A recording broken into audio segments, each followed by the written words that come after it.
పురాతన భారతదేశ చరిత్రలో గాలిపటాలు ఎగరేసినట్లు ఆధారాలు ఉన్నాయి. అయితే ఎందుకు ఎగరేశారనే దానికి ఖచ్చితమైన కారణాలు తెలియకపోయినా కొన్ని బలమైన వాదనలున్నాయి. పండగలంటేనే ఉల్లాసంగా జరుపుకోవాలి అంటారు కదా! అలా హిందూ పండుగల్లో ఉత్సాహాన్ని నింపే ఏదో ఒక అంశం ఉంటుంది. అలాగే ఈ పండుగలకు స్నేహితులతో కలిసి గాలిపటాలను ఎగరేసి ఆనందంగా గడపడానికి ఇదో కారణమని కొందరు అంటారు. అలాగే రోగాలు వ్యాపించే ధనుర్మాసంలో ఈ పండుగ వస్తుంది కాబట్టి ఎండలో గడిపితే చర్మ సంబంధిత వ్యాధులు దరిచేరవని మరికొందరు నమ్ముతారు.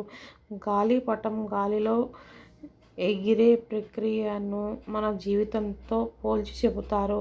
సరైన ఆధారం, నియంత్రణ ఉంటే మన జీవితం కూడా గాలిపటం మాదిరి అందరూ తలెత్తి చూసేంత ఉన్నతంగా ఉంటుందని విశ్వసిస్తారు. ఏది ఏమైనప్పటికీ గాలిపటాలతో పండగకి ప్రత్యేక అనుబంధం ఉంటుంది.